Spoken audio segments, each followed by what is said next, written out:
What's up everybody and welcome to the Fight Franchise and our recap and review of the main event of UFC 306 where Sean O'Malley was looking to defend his title against Merab Dvalishvili in what was quite a heated matchup going into it, and a matchup with a bit of bad blood due to the history Sean O'Malley has had with Merab's kind of team and camp. This fight was came about after Merab was clear-cut title contender after he beat Henry Cejudo, and I think he had 9 wins in a row at that point and was the most dominant bantamweight aside from Sean O'Malley in the world at the time. He got the main event and they were headlining the Sphere card, and I'm going to talk about that in another video. But it was a very hyped matchup. I think a lot of people after Sean's performance against Cheeto, where a lot, including myself, thought Cheeto would win, Sean proved the world wrong, put on the best performance of his career and was saying, look, I'm stamping my legacy and I'm about to become the best bantamweight of all time, and I'm going to be champion for the next 3, 4, 5, 6 years. I'm going to get 10 title defenses and be in the history books alongside DJ, John Jones, GSP and Anderson Silva. So high hopes and high talk and dreams for Sean O'Malley. Merab, on the other hand, had a lot of bad blood with him, stole the jacket after he beat Aljo, avenging his teammate Aljo, getting the title back and just kind of winning the title for himself and his country, Georgia and whatnot. Merab, he's even said there's been stories about him when he was like, is this UFC worth it? I'm doing a construction job. I'm not making money in the UFC, but he was like, I just love fighting and this is what I love doing. So credit to the guy, stuck to his guns and got to a world title shot. They squared off in what was an epic backdrop of the Sphere. The Sphere deserved a better main event, but it was a great performance by Merab. So they kind of squared off, and the first round was quite weird. Straight away, the first 10 seconds, Merab is protesting to the referee and shouting at Sean O'Malley's corner. Tim Welch must have been saying or doing something and putting off Merab. I don't think that's a bad thing. I think that's fair game. I don't know why Merab is moaning about that. But nonetheless, Herb Dean stepped in, stopped that, and they continued fighting. And for the most of the part of the first round, Merab was kind of circling on the outside with this kind of herky-jerky style. And it was very clever from what he implemented. He just kept moving. For someone like Sean O'Malley, he loves a stationary, flat-footed target. Look at Cheeto Vera. Piece Cheeto Vera up like crazy. Why? Because he was flat-footed and kind of just plodding forward. Merab kept circling. He wasn't a stationary target, so it was very difficult for Sean O'Malley to land. So that was a clever kind of game plan. Plus, Sean wasn't throwing leg kicks or any type of kicks really, because he knew if I throw kicks, Merab's going to get a leg and go for a takedown. So Merab, very clever game plan. And the first round kind of stayed on the outside for the first 2 minutes of the round. And then when he found his opening, shot for the takedown and kind of dominated the round on the ground. A lot of people said O'Malley won the first round. I didn't see that. I thought Merab done enough, dominated on the ground and won the first round. Great way to start the fight. Second round, even more dominant from Merab. Didn't even give Sean O'Malley much openings. Took him down. Sean was trying to look for, I think it was a triangle choke. Merab wasn't letting it happen and was just kind of smashing him on the ground, dominating him, grappling him, just making it kind of rough and on the ground.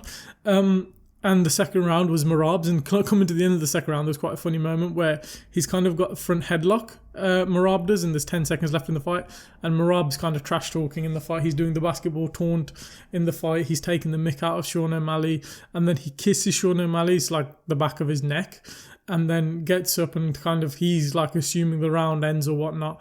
The bell doesn't go. Sean runs up and tries to punch him, and then the bell goes for the end of the round. So it's quite a weird moment, funny moment. It was a very strange and bizarre fight. Third round, much better by Sean O'Malley. Merab dominated with a bit of wrestling, but he couldn't get the takedown on a few attempts. And then Sean was kind of stuffing the takedowns and landing his own offense while Merab was landing his own offense. Sean wasn't busy enough, and you could argue Sean won that round, but I would have probably still even given it to Merab. I thought Merab was kind of they were as active as each other, but the kind of grappling, I'd have edged it to Merab. The fourth round, very similar to the second round, more domination from Merab, and he easily won that round. And Sean, going into the fifth round, is 4-0 down, I'd say. Some people would argue 3-1, but he needs to finish going into the final round. And most of the fight, Sean O'Malley goes to his corner, takes a big breath, and he's just like kind of chilling out. But the last round, he goes to his corner, visibly dejected, head down, kind of thinking, what the hell's going on? And Tim Welch did give him good advice. He said, look, throw the punch and the knee up the middle, because that, I think, was the KO they were looking for after they had the success against Cheeto. And that was the way they thought we can knock out Merab when he comes in for the takedown. But it was more so the thing that let me down with Tim Welch was I was kind of like, give him that kind of riot act. Go on, shout at him, scream at him, tell him you need a KO, big him up, tell him he's Sean O'Malley, you're the champ, you're this. But there was none of that. It was just kind of clear-cut advice. And Sean O'Malley maybe doesn't need that advice, but I think sometimes a fighter, you need to light the fire under their ass and kind of get them going. And he just didn't do it, which was kind of disappointing.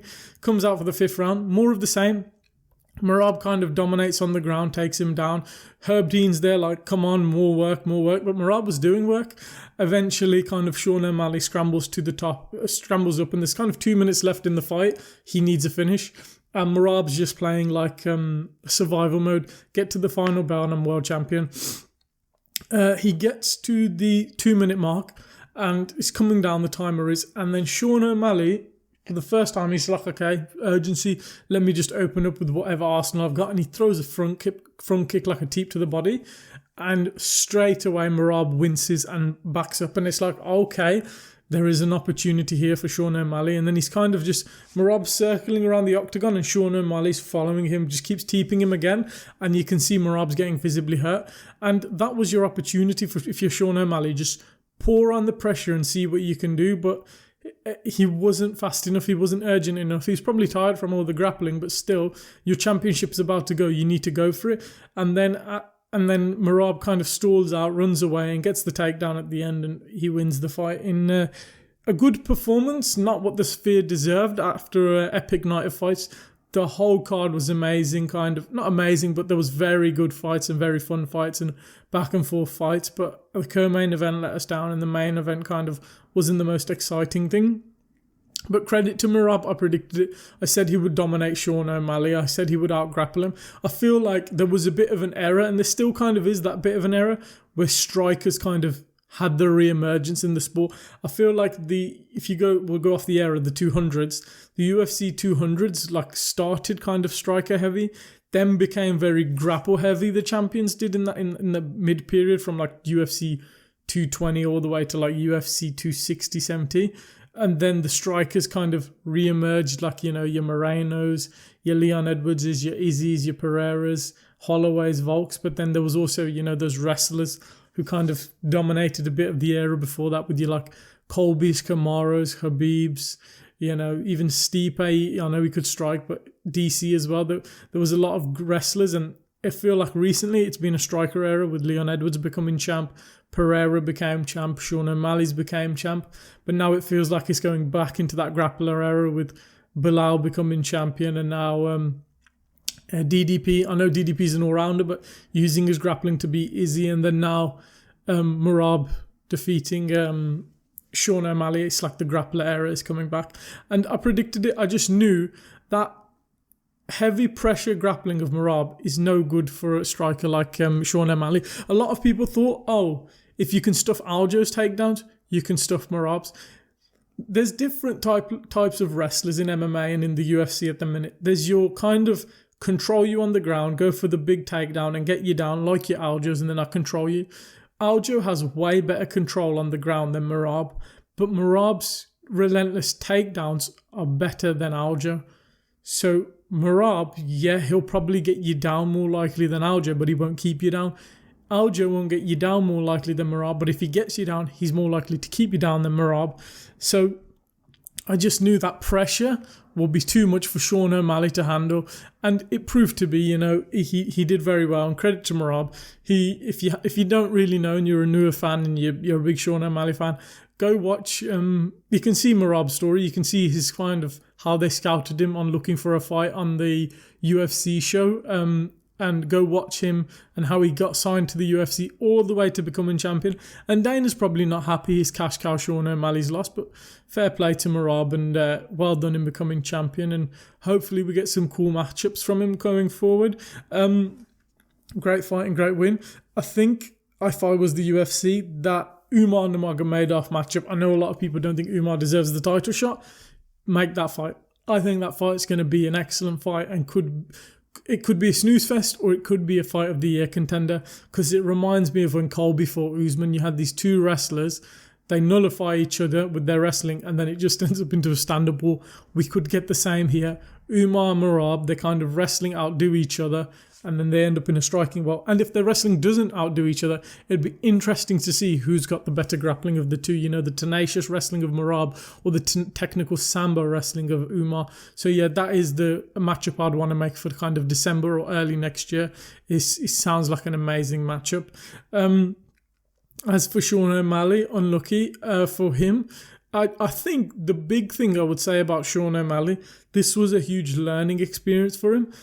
And the other thing I would say is his run to the title was, I will say, it's engineered. It was engineered by the UFC. They gave him not easy matchups, but they gave him favourable matchups like Chris Martinho, Julian Paiva, Eddie Wineland, and they just gave him these striking matchups where he was securing KOs and built his star. But the whole time he was doing that, he wasn't sharpening his tools where he was facing, you know, the killers of the division and becoming a better grappler. He could have fought a Merab type character on the way up, so he would have been more prepared for this fight now.